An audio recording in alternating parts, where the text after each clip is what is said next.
আমি এই 2 নং ওয়ার্ডের মেম্বার, 3 নং সিংড়া 2 নং ওয়ার্ডের মেম্বার। আমার নাম ওয়াহিদুজ্জামান বাবু।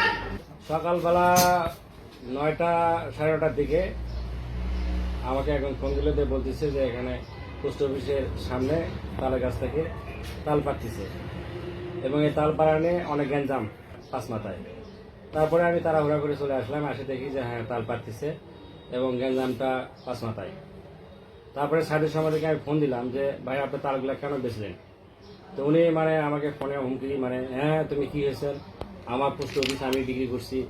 তা আমি কথাই বললাম যে হচ্ছে এটা তো পোস্ট অফিসের গাছ না, এটা হলো সরকারি গাছ, আর পোস্ট অফিসটাও তো সরকারি, তাহলে আপনি সরকারি জিনিস কেন আপনি এভাবে বিক্রি করলেন। তো কথা তোর কি করার আছে কর, যা, বেশি কথা বলে সাইজ করে দিব। স্যার বললো যে মেম্বার সাহেব আপনি হলো তালগুলো ধরে নিয়ে আসেন, নিয়ে এসে পরিষদে রাখেন, তারপরে আমি যাচ্ছি। আমাদের ইউনিয়ন পরিষদের চৌকিদার স্বাধীন ভাই সহ আমরা হলো ভ্যান নিয়ে গেলাম। ভ্যানে যা দেখি যে ওখানে তালগুলা নিয়ে বাজারে আসছে, বাজার থেকে তার ওখানে যে তাল বিক্রি করে ওরা বললাম যে তালগুলো কোথায়, তো এখানে আছে। তারপর তালগুলো আমরা একটা ভ্যানে উঠে নিয়ে পরিষদে আসলাম। পরিষদে একটা ঘরে রাখলাম, রাখার পরে ইয়েলো স্যার আবার আসলো 10 মিনিট পরে আসে। উনি বললো যে তালগুলো কোথায়, তারপরে আমি বললাম যে তালগুলো যে ঘরে আছে ভাই স্যার এখানে আসেন একটু দেখেন। তারপরে উনি দেখে বললো যে ঠিক আছে হলো এই তালগুলা এই অত্র এলাকার জনগণের মাঝে বিতরণ করে দাও আর হলো আমি বললাম স্যার আমার সাথে খারাপ ব্যবহার করছে, বিষয়টা একটু দেখেন। আমার নাম মোহাম্মদ শাকিব, আমি তালের ব্যবসা করি। তাল আমরা সাইদুল সম্পাদিক থেকে কিনে নিছি 1200 টাকা। কতগুলো তাল? তাল একটা গাছ মানে নেই, এক ভ্যান না, আপনি আচ্ছা যাই হোক, আমরা তো নিতে যাচ্ছিলাম না, তো জোর করেই যাই। টাকা অর্ধেক মনে নিছে মনে হয় বলতে কি আপনি তো তাল কিনে নিয়েছেন? না, আমার বাপ আমিও করেছি। মানা করছে না, আমি মানে আটকে দিছিলাম। পরে আর কি মেম্বারে মানা করলো, তারপরে আমরা নামে গেছি। তালগুলো আমরা নিয়ে এসে ওই যেখানে বেশি ওখানে রাখছিলাম, মেম্বার তুলে নিয়ে এসছে। সরকারি জানতাম, তবে সেরকম মানে আগেও একবার নিয়েছিলাম।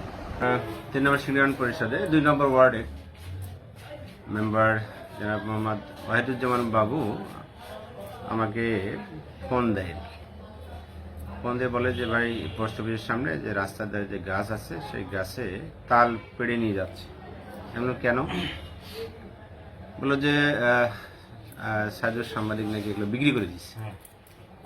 তারপরে উনি বিক্রি করবে কেন, সরকারের গাছ এগুলো তো এলাকার লোকজন খায়। তো কিছুক্ষণ পরেই উনি মহোদয় আমার ফোন করেছে আবার। তো উনি জিজ্ঞেস করলেন যে কোন সাংবাদিক। তখন আমি বললাম যে স্যার শহীদুল ইসলাম আকাশ। যে উনি বলছে ওই আকাশ সাহেব, যে ভাইস চেয়ারম্যান। আমি বলছি ভাইস চেয়ারম্যান যখন বললো যে স্যার কি বলেন আপনি। তো জি স্যার উনি। পরবর্তীতে আবার ওই যে আলামিন নামে একটা ছেলে আমাকে ফোন দিল, বলছে যে আমাকে এরকম এটা বলা, ওনাকে বলছে যে সরকারি গাছের তাল আপনি বিক্রি করবেন কেন, বিক্রি করলেন। এই কথা বলার কারণে তাকে হাসে গলায় ঠেকায় বলছে যে বেটা তুই কে, ধমকে টমকে দিচ্ছে আর কি। এলাকার সবাই বললো আর কি, যে কজন আমি এখানে আসছিল, আমি কাউকে জিজ্ঞেস করিনি, যারা যে কজন আসছিল তারা বললো যে এই ঘটনা ঘটছে।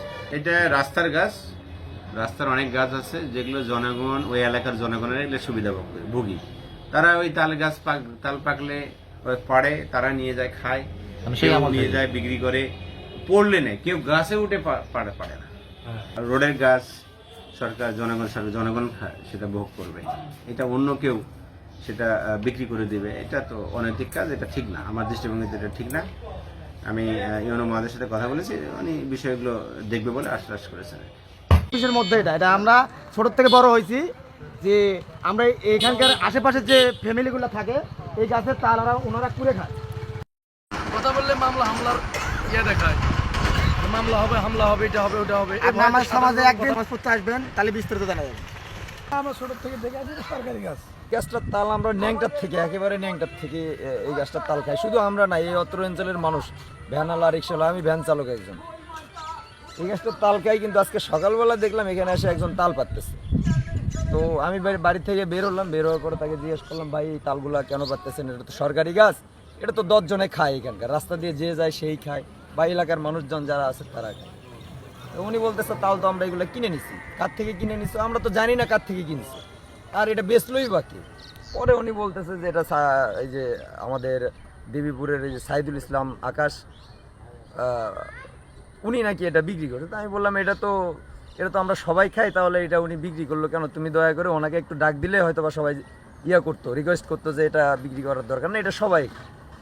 এই কথা বলে 5 মাথার মোড়ে গেছি, উনি আইসা মনে করেন যে ওই যে আলামিন নামে একটা ছেলে আছে, ওই একটু বলছে দেখে, মানে সবাই তো বলতেছি যে এটা 10 জনে খায়, অতএব এটা কাটার দরকার নাই, এটা বলার কারণে উনি আইসা ডাইরেক্ট মনে করেন যে একবারে এখানে যে ধরছে, এই যে কী বলে এটা, হাসে একটা নিয়ে এসে, পুরাতন একটা হাসে নিয়ে এসে এইভাবে একবারে ধরে মানে মারে ফেলবে, জব করে ফেলবে। আবার বলতেছে 5 বছর আমরা এখানে করব, কেউ কোনো সুধীর ভাই কোনো কথা বলতে পারবে না, এই ধরনের কথাবার্তা। একটা চিন্তা হলো যে উনি একজন সাংবাদিক মানুষ বা ভাইস চেয়ারম্যান পদে আবার ফির ছিল, ওনার মুখে এইসব কথা বা এরকম চাকু, এগুলো আসলে মানে আমাদের সমাজে তো এটা, কিন্তু একজন ভ্যান চালক হিসেবে আমি এটা মানে ডিসপ্লে করতে পারলাম না, মানে এটা কেন, এটা উনি কেন করলো? এই হলো বিষয়, যেহেতু 10 জনে খায়, এটা একদম একটা সরকারি গাছ, এটা থেকে উনি কেন তাল বেচতে হবে? আর ওনার তো টাকা পয়সার অভাব নাই, আল্লাহ দিলে একটা তালের গাছ বেচে 10 জনে খায়, এটা বিক্রি করে তাকে করতে হবে, এটা মাথায় আমার সাধারণ মানুষ হিসেবে আমার মাথায় কাজ করতেছে না। 1200 টাকায় বলে বিক্রি করছে। উঁচা মাথার এই দেবীপুরে কেউ কোনো কথা বললে তার কল্লা কাটে ফেলে। কে বলছে এই কথা? সাইদুল সাংবাদিক। সাইদুল সাংবাদিক এই কথা বলছে, এখানে আসে? হ্যাঁ, এখানেই বলছে। আর 5 মাথা কোনো বার্গেনিং সবাই চলবে না। প্রমাণ দেবে। মানে 5 বছরে উঁচা মাথা কেউ কথা বললে, এখানে কেউ বার্গেনিং করলে তার কল্লা কাটে দেবে। এই কথা বলছে আমাকে ওপেন। নিজে বলছে আর কোটা মারছে এই জায়গায়। আচ্ছা, কি ঘটনা ঘটছিল আপনার দোকানের সামনে? তালপাড়াকে কেন্দ্র করে এখানে একটা গন্ডগোল হয়েছিল। আসলে ওই দিকে কী হয়েছে সেটা জানি না, কিন্তু এখানে সাইদুল সাংবাদিক উনি আসতেছিল আর কি, অনেক রাগান্বিত হয়ে। ওনার শাশুড়ি ছিল, একটা মহিলা ছিল আর কি, উনি সহকারে আইসা এইখানে গাড়ি থেকে নামে এই 2 জায়গায় এখানে এসে হাতে তার একটা ছোট একটা হাসা ছিল, এটা নিয়ে এসে ওনার উপরে আলামিন ভাই ওখানে প্রতিবাদ করতে গেছিল, তালা গাছ সরকারি গাছ। তো এই জায়গার ভিতরে উনি আরও 2-4 জন এখানে কথা বলতেছিল, তো উনি এসে ডাইরেক্ট যে হাসা গলায় লাগাই দিছে যে এখানে কোনো কথা হবে না, গাছ বিক্রি করবো না কি করবো সেটা আমার ব্যক্তিগত ব্যাপার। 5 বছর যতক্ষণ পর্যন্ত আমি ততক্ষণ পর্যন্ত এই জায়গায় কারো কোনো কথা হবে না। এমপি মহাদেশ সিভিল সাহেবের সাথে আমার কথা হয়েছে, ঠিক আছে, 5 বছরে কোনো মার্কেটিং চলবে না, কারো কোনো মার্কেটিং চলবে না, এই কথা উনি বলছেন, যেটা সত্য কথা, যেটা হয়েছে ঘটনা আমি এটাই বললাম।